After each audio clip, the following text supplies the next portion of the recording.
முதல் முயற்சி வர சேனலில் உங்களை வரவேற்கிறேன். இப்போ நம்ம என்ன பார்க்க போகிறோம்னா 10th ஸ்டாண்டர்ட் சிவிக்ஸில் unit 4 book back question and answer பார்க்க போகிறோம். India's foreign policy. ஸோ உங்களுக்கு இந்த வீடியோ பிடிச்சிருந்தா சப்ஸ்கிரைப் பண்ணுங்கள், ஷேர் பண்ணுங்கள், பெல் பட்டன் ப்ரெஸ் பண்ணுங்கள்.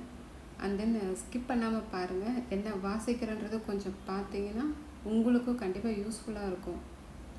வித் எக்ஸ்ப்ளனேஷனோடு போட்டிருக்கேன், உங்களுக்கு படிக்கிறது கொஞ்சம் ஈஸியாக இருக்கணுன்றதுக்காக. பார்க்கலாம் வாங்க. Problem letter 1, choose the correct answer. Question number 1, which ministers plays a vital role in molding foreign policy of our country? Answer C, External Affairs Minister.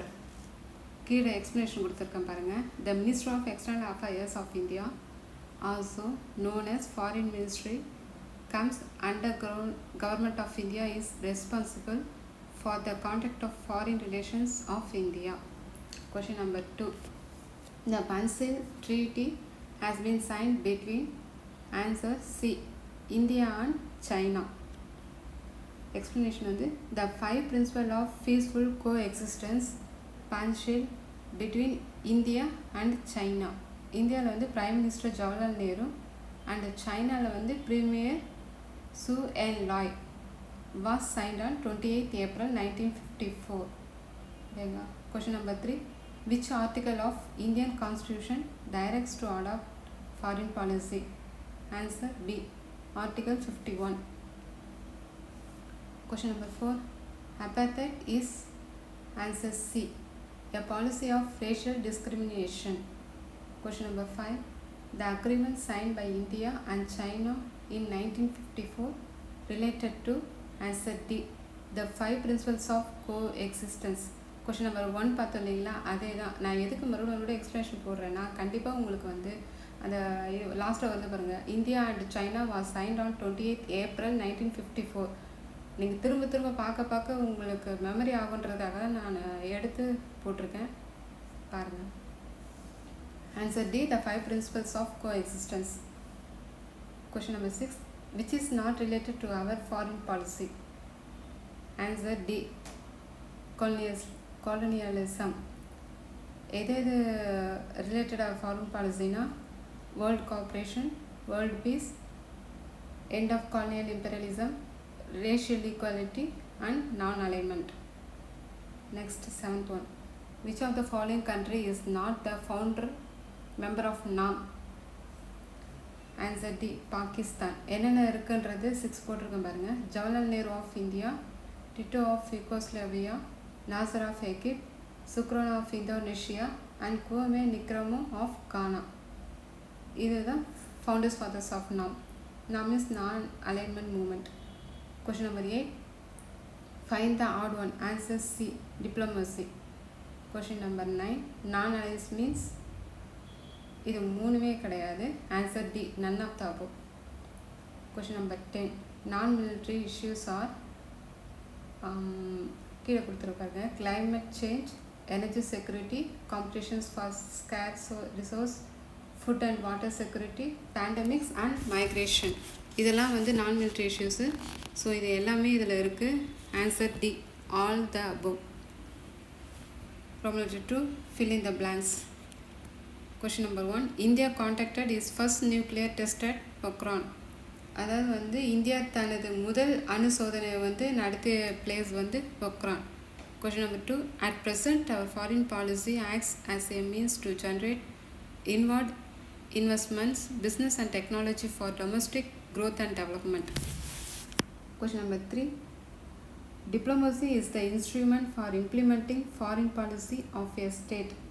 இது வந்து என்னன்னா ஒரு அரசின் வெளியுறவு கொள்கையை செயல்படுத்துவதற்கான கருவி தான் diplomacy. Question number 4, non alignment was India policy in the phase of the bipolar order of the cold war. Question number 5, our tradition and national ethos is to practice disarmament. Problem letter 3, consider the following statement, tick the appropriate answer. Question number 1, arrange the following in the correct chronological order and choose the correct answer from the code given below.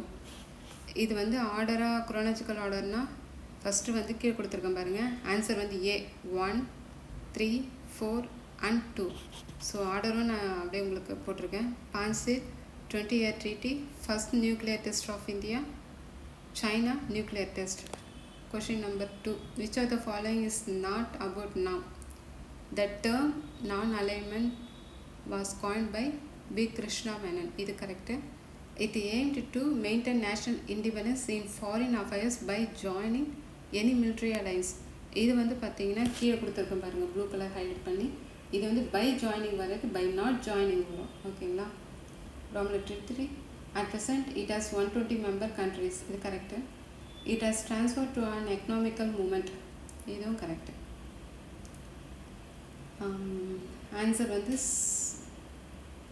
C 2 மட்டும்தான். Roman letter 3. Write true or false against each of the statement. A.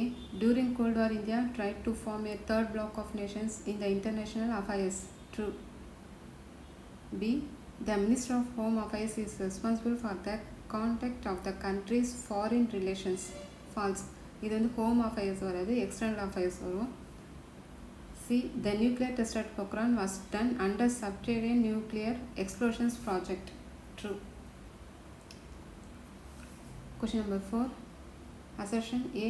India allied with Soviet Union by the Indo-Soviet Treaty in 1971. Reason. This began with a distressed Indo-China War of 1962. Answer C. A is correct and R is wrong. Question number 5. Assertion. India has formal diplomatic relations with most of the nations. Reason. India is the world's second most populous country. Answer B. A is correct and R does not explain A. Question number 6. Avoidance of military blocs was necessity for India after political freedom because India had to redeem from all of the above: acute poverty, illiteracy, chaotic socio-economic conditions. Answer வந்து D, all of the above. Roman letter 4. Match the following. அது கீழே explanation கொடுத்துருக்கேன், அதை பார்த்துட்டு அப்புறம் மேலே பார்க்கலாம் வாங்க. Question number 1. India gives political and diplomatic priority to her immediate neighbors and the Indian Ocean Islands status such as Maldives. Question number 1க்கு வந்து Indian Ocean Island. Answer Maldives. Question number 2. Land bridge to Asian. Myanmar. Answer. Myanmar வந்து is our land bridge to the countries of the Asian. Question number 3. The 5 principles of peaceful coexistence Panjshir between India and China was signed on 28 April 1954. இதை நான் திரும்ப ஏன் போடுறேன்னா இது கொஞ்சம் important. So உங்களுக்கு நான் போடுறதுனால யூஸ்ஃபுல்லாக இருக்குன்றதுக்காக நீங்கள் 2-3 டைம் பார்த்தீங்கன்னா கண்டிப்பாக உங்களுக்கு ஞாபகம் இருக்கும், அதுக்காக போட்டிருக்கேன், பாருங்கள். தேர்டு வந்து 1954. ஆன்சர் வந்து 1954. Fourth Afro Asian conference 1955. Explanation பாருங்கள். These principles were incorporated in the Bandung Declaration signed in the Afro-Asian Conference held in 1955 in Indonesia. Question number 5. World peace. இது வந்து foreign policy. எக்ஸ்ப்ளனேஷன் வந்து basic concepts of India foreign policy, achievement of world peace. உங்களுக்கு இந்த video பிடிச்சிருந்தா subscribe பண்ணுங்கள், bell button press பண்ணுங்கள், share பண்ணுங்கள், like பண்ணுங்கள்.